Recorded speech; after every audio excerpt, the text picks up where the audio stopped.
La 187e Légion était constituée de troupes d'élite sous le commandement du Jedi Mace Windu.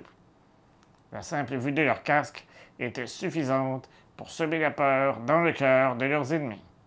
Aujourd'hui, on fait la revue d'un casque de clone phase 2 de la 187e Légion. Mon nom est Dominique alias Thordoom et vous regardez Star Wars Artifacts.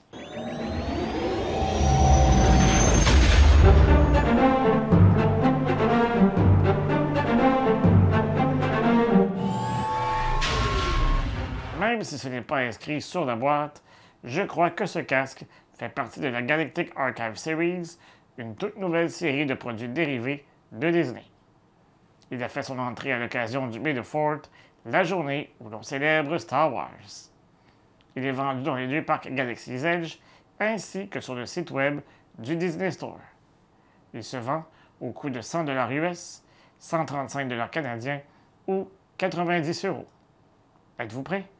Allez, Chewie, on va la gagne.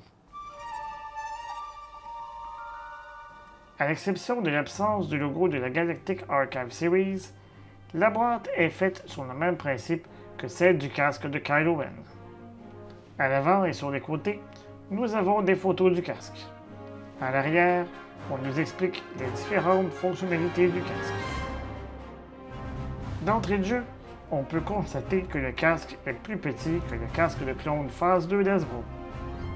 La différence est particulièrement visible au niveau de la visière, de la hauteur du dôme, ainsi qu'au niveau de la bande de couleur sur le côté du casque. L'arrière est également très différent d'un casque à l'autre et contrairement au casque d'Hasbro, le compartiment des piles est situé à l'intérieur du casque. Si on le compare avec un casque de Cybercraft, la différence de taille est pratiquement inexistante.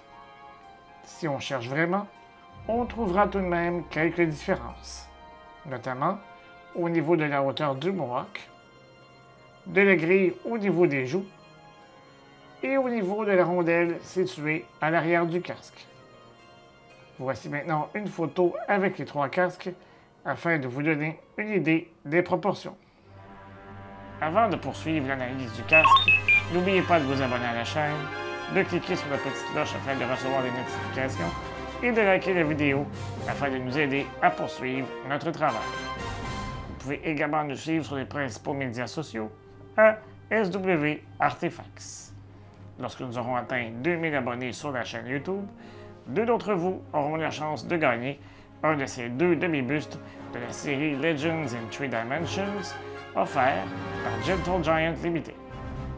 Les comparaisons maintenant terminées, concentrons-nous sur le casque de la 187e Légion, qui était, soit dit en passant, la Légion sous les ordres de Mace Windu. Le casque a une très belle apparence et possède des accents turquoise et violet.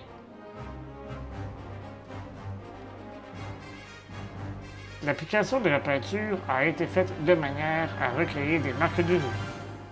À d'autres endroits, on a appliqué de la peinture grise pour faire en sorte que la peinture semble s'être écaillée. Sur les côtés, on a même appliqué une légère couche d'orangé afin de créer une imitation de rouille. La raison pour laquelle j'ai hésité à me procurer ce casque est la fente située de chaque côté et qui nous permet d'étirer la portion arrière afin d'enfiler le casque. Maintenant que je l'ai en ma possession, je dois avouer que la fente est beaucoup moins visible que je ne le craignais. Puisque j'ai l'intention de l'exposer en hauteur sur une tablette, il sera impossible de voir la fente. Comme je l'ai mentionné un peu plus tôt, le compartiment des piles a été bien dissimulé à l'intérieur du casque, contrairement à celui d'Hasbro qui se trouve à l'arrière, ce qui nuit au look du casque. Il requiert 3 piles AA. C'est également au fond du casque que vous trouverez le bouton marche-arrêt vous permettant d'utiliser les deux modes. Je vous en ferai des démonstrations dans quelques instants. On peut ajouter 3 coussinets à l'intérieur du casque pour ajouter du confort et de la stabilité. Toutefois, cela laisse encore moins d'espace pour votre tête. L'intérieur est toutefois dépourvu de détails intéressants, contrairement au casque d'Hasbro. Passons maintenant aux deux modes électroniques. Dans les deux cas, le son sortira par le haut-parleur qui se trouve à l'intérieur du Mohawk sur le dessus du casque. Si on envoie le bouton d'un côté, on active le modulateur de voix qui n'est malheureusement pas plus performant que ceux des casques d'Hasbro. Si on envoie le bouton de l'autre côté, vous ferez jouer les stations de soldats clones lorsque vous appuierez sur le bouton situé au niveau de l'oreille droite. Au total, il y a une dizaine de citations de programmées. En voici justement quelques exemples.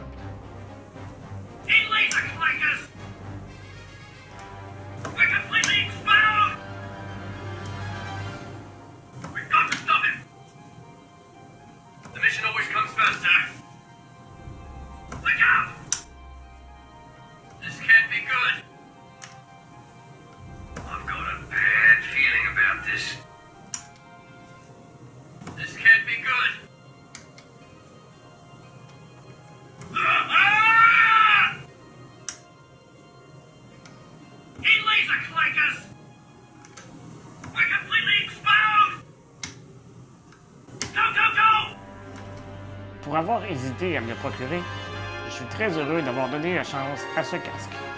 La principale crainte était la fente située sur le côté, mais je dois avouer qu'elle est beaucoup moins visible que je ne le craignais. Un autre point positif est la palette de couleurs qui apporte un vent de changement en comparaison avec les autres casques. Si le modulateur de voix est plutôt ordinaire, la possibilité d'entendre des voix de clones ajoute un attrait à ce casque.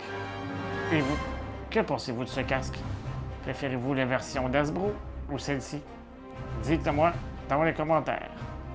Si vous avez passé un bon moment en notre compagnie, vous pouvez peut-être nous offrir un merci ou super thanks afin de nous aider à vous présenter régulièrement du nouveau contenu. Une autre façon de nous encourager est de visiter notre boutique en ligne sur Spreadshop, dont le lien est disponible dans la description de la vidéo. On se revoit prochainement pour une autre revue, et d'ici là, je vous dis à bientôt et que la force soit avec vous à tout jamais.